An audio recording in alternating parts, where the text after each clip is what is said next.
Sunday, September 15th. This is Mason Brown's Week in Review. Our top story, Esquire magazine's website ran a story on 9/11 about how to commute in style.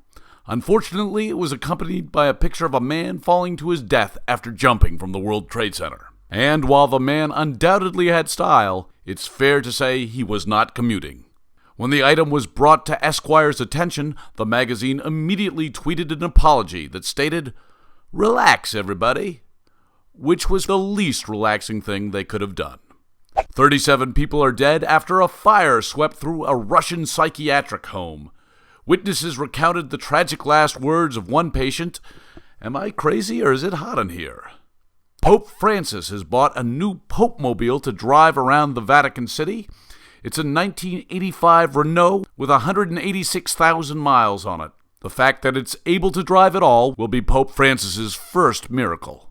Meanwhile, a priest in Boston is doing his part to maintain the vows of poverty by driving this van near the park.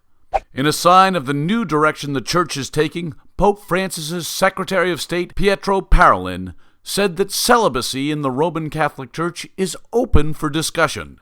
He then added, "Back in my office, ladies, over drinks, yes?"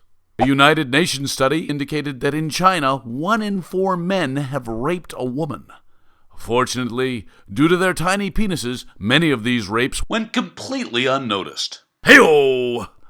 A cracked pipeline led to a massive molasses spill in Honolulu.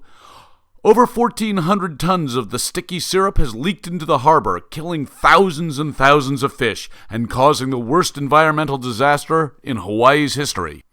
Unfortunately, governmental response has been slow as molasses.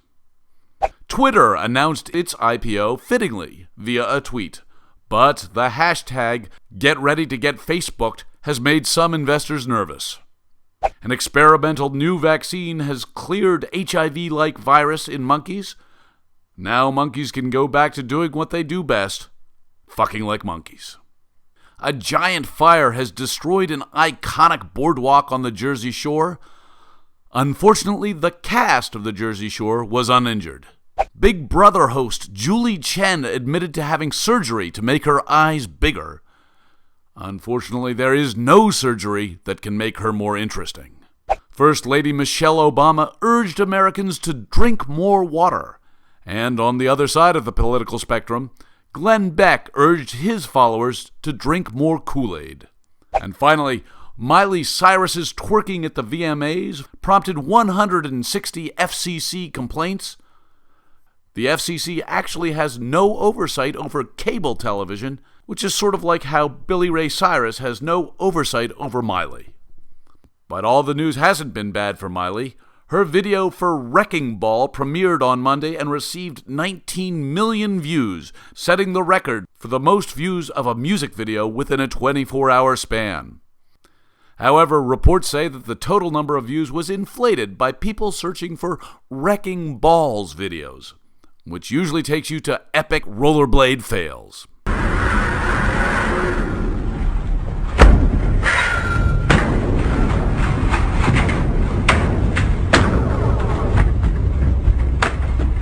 And that's the Week in Review.